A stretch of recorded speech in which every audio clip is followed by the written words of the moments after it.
Yeah, I noticed chorus. They seem nervous. They seem very nervous, exactly. Yeah. Now, tell me why they should be more nervous. Well, I think that when you look at the rhetoric that they've been using against me, before I even took office, I know. what that tells me is that their ideas are bankrupt. Absolutely. There's no actions that they've taken that say a child in the Muslim world is getting a better education because of them, or has better health care because of them. In my inauguration speech, I spoke about you will be judged on what you build, not what you destroy. And what they've been doing is destroying things. And over time, I think the Muslim world has recognized that that path is leading no place, except more death and destruction.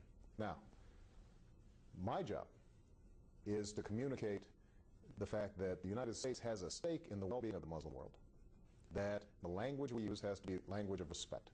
You know, I have Muslim members of my family. I have lived in Muslim countries. The largest one? The largest one, Indonesia.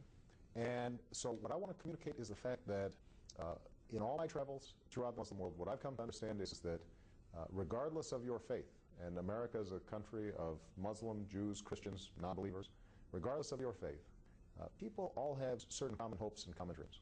And my job is to communicate to the American people that the Muslim world is filled with extraordinary people who simply want to live their lives and see their children live better lives. My job to the Muslim world is to communicate that the Americans are not your enemy. We sometimes make mistakes. We have not been perfect. But if you look at the track record, as you say, America was not born as a colonial power, and that the same respect and partnership that America had with the Muslim world as recently as 20 or 30 years ago, there's no reason why we can't restore that. And that, I think, is going to be an important task. But ultimately, people are going to judge me not by my words, but by my actions and my administration's actions. And I think that what you will see over the next several years is that I'm not going to agree with everything that some Muslim leader may say or what's on a television station in the Arab world. But I think that what you'll see is somebody who is listening, who is respectful, and who is trying to promote the interests not just of the United States, but also ordinary people who right now are suffering from poverty and a lack of opportunity. I want to make sure that I'm speaking to them as well. And any decision on from where you will be addressing the Muslim world? Well, you know, I'm not going to break the news right here. Maybe next time. But maybe next time. But it is something that's going to be important. I want people to recognize, though, that we are going to be making a series of initiatives. Us sending George Mitchell to the Middle East is fulfilling my promise that we're not going to wait till the end of my administration to deal with Palestinian and Israeli peace. We're going to start now. It may take a long time to do, but we're going to do now. We're going to follow through on our commitment for me to address the Muslim world from a Muslim capital. We are going to follow through on many of my commitments to do a more effective job of reaching out, listening as well as speaking to the Muslim world. And you're going to see me following through with dealing with a drawdown of troops in Iraq so that Iraqis can start taking more responsibility. And finally, I think you've already seen a commitment in terms of closing Guantanamo and making clear that even as we are decisive in going after terrorist organizations that would kill innocent civilians, that we're going to do so on our terms, and we're going to do so respecting the rule of law that I think makes America great. President Bush framed the war on terror conceptually in a way that was very broad, war on terror, and he used sometimes certain terminology that alienated many people, Islamofascism. Right. You've always framed it in a different way, specifically against one group called Al-Qaeda and their collaborators. And is this one way of... I think that you're making a very important point. And that is that the language we use matters. And what we need to understand is that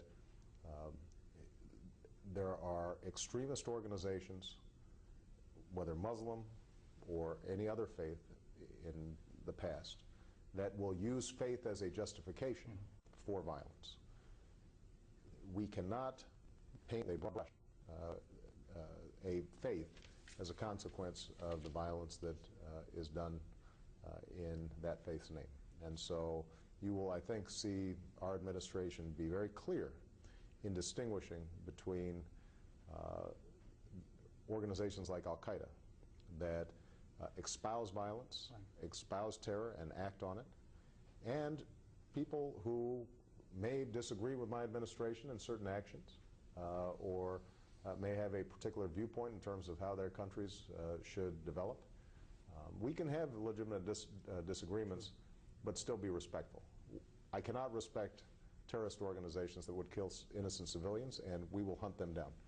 But to the broader Muslim world, what we are going to be offering is a hand of friendship. Will the United States ever live with a nuclear Iran? And if not, how far are you going in that, in direction of preventing that? You know, I said during the campaign that it is very important for us to make sure that we are using all the tools of U.S. power, including diplomacy, in our relationship with Iran. Now, the Iranian people are a great people. The Persian civilization is a great civilization.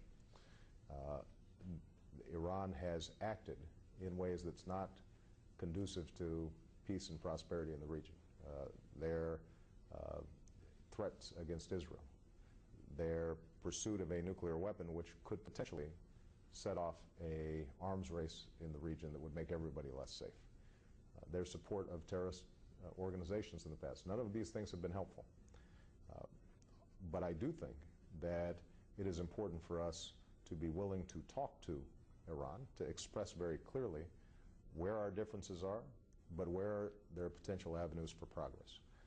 And we will, over the next several months, be laying out our general framework and approach. And as I said during my inauguration speech, if countries like Iran are willing to unclench their fist, they will find an extended hand from us. Sir, I really appreciate it. Thank you so much. Thanks a lot. I appreciate it. Thank you. Thank you.